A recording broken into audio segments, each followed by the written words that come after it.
Hi bro. Hi bro. మీ పేరు? My name Srikanth. Bigg Boss చూస్తున్నారా? చూస్తుంటాను. మీ ఫేవరెట్ కంటెస్టెంట్ ఎవరు? ఫేవరెట్ అంటే పాత సీజన్స్లో వచ్చేసి కౌశల్ విన్నర్ అయ్యాడు, సన్నీ విన్నర్ అయ్యాడు. ఆ తర్వాత సోహల్ కాకపోతే రన్నర్ అయిపోయాడు, డబ్బులు అయితే వచ్చాయి కదా. ఈ సీజన్ వచ్చేసేసి జెన్యున్గా చూసుకుంటే రేవంత్ కోపం ఎక్కువ. కానీ నిజాయితీగా మాట్లాడతాడు ప్రతి మాట. గీత వచ్చేసేసి మనుషులకి సంబంధం లేనట్టు మాట్లాడుద్ది. తనైతే విన్నర్ కాదు 100%. రిన్షు తన పేరు శ్రీహాన్ వచ్చేసేసి 49% ఉంది బ్రో ఛాన్స్. 51% రేవంత్కి. వీళ్ళిద్దరిలో పక్కా ఒకరే విన్నర్ అవుతారు, మీద ఎవరు కాదు. అలా విన్ అవుతే బిగ్ బాస్ వేస్ట్, ఇక చూసి వేస్ట్ అందరు. Okay, super. సో అంటే ఇన్ని సీజన్స్లో మీకు బెస్ట్ సీజన్ ఏదనిపించింది? Kaushal second season. So Rahul వాళ్ళది కూడా బాగానే ఉంది అన్నారు. రాహుల్ లవ్ ట్రాక్ నడిపించేసేసి గెలిచాడు అంతే, అంత సినిమా లేదు. రాహుల్ అసలు విన్నర్ ఛాన్సే లేదు నన్ను అడిగితే.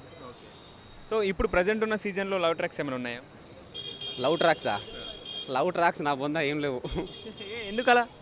ఏమున్నాయి బ్రో, అందరూ స్వార్థం ఏమున్నది. సో అంటే ఇంట్రెస్టింగ్ ఉందా లేదా? ఇంట్రెస్ట్గా ఉంది. రేవంత్ వల్ల ఉంది, శ్రీహాన్ వల్ల ఉంది. వాళ్ళిద్దరు లేకపోతే బిగ్ బాసే లేదు. ఛానల్ మూసుకోవచ్చారు మా టీవీ.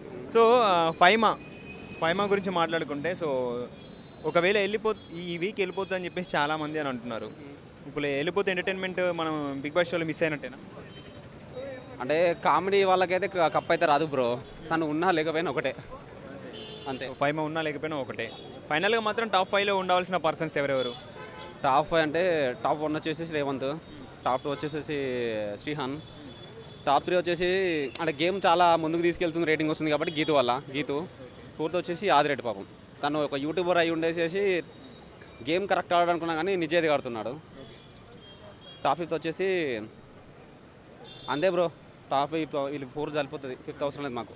సో వీళ్ళు టాప్ 5 వరకు అయితే ఉండాలి అని అయితే మీరు అనుకుంటున్నారు? నేను చెప్పిన వాళ్ళు నాకు తెలిసి మేబీ 4 మెంబర్స్ ఉంటారు టాప్ 5లో. 4 మెంబర్స్ పక్కా ఉంటారు, 101% షూర్. ఓకే. సో రేవంత్ చాలా అగ్రెసివ్గా ఆడుతున్నాడు కదా, అవసరమా అన్నట్టు కూడా చాలామంది అని అనుకుంటున్నారు. దాని గురించి మీరేమంటారు? ఇప్పుడు నెపోలియన్ రాజ్యాలు గెలిచాడు బ్రో. అలా గెలిచాడంటే ఏముంది, అగ్రెసివ్నెస్ ఉంది కదా. దాడి చేసినా గెలుస్తారు. అదే దాడిగా రేవంత్ చేస్తున్నాడు అంతే, తప్పేం లేదు. చేయొచ్చు. సో ఆ మాత్రం ఆ ఎంటర్టైన్మెంట్, ఆ కోపం లేకపోతే చూడలేమంటారా? అలానే కాదు, చూడొచ్చు. కాకపోతే ఇప్పుడు ఒక రాజ్యంలో ఒక రాజు ఉంటాడు. కాకపోతే ఈ బిగ్ బాక్స్లో ఒక 2 రాజ్యాలు ఉన్నాయి బ్రో. 2 రాజులు ఉన్నారు. ఒకటి వచ్చేసేసి రేవంత్, 2 వచ్చేసి శ్రీహాన్, అంతే.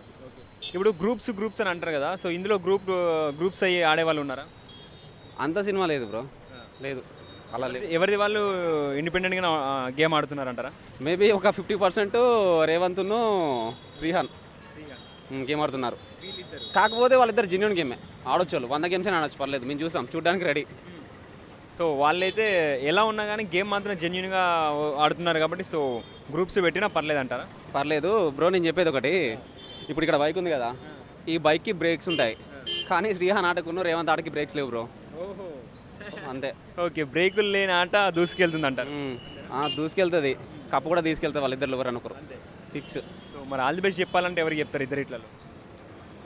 నేను చెప్తున్నా భయ్య, 51% రేవంత్. కోపం ఉంది కాబట్టి ఒకవేళ ఇవ్వకపోవచ్చు. శ్రీహాన్కి వచ్చేసేసి అందరి సపోర్ట్ ఉంది గ్రూప్లో, రేవంత్కి లేదు పాపం. సో ఇద్దరు ఇట్లా ఎవరికి పక్కా విన్నా, ఎవరు గెలిచినా పర్లేదు, హ్యాపీ. ఆల్ ది బెస్ట్ చెప్పండి. రేవంత్ అన్న నమస్తే. కొద్దిగా కోపం అన్నకి ఇచ్చుకోయే, గెలుస్తావు. లేకపోతే శ్రీహాన్ అన్న గెలుస్తాడు. Okay, thank you so much భయ్య.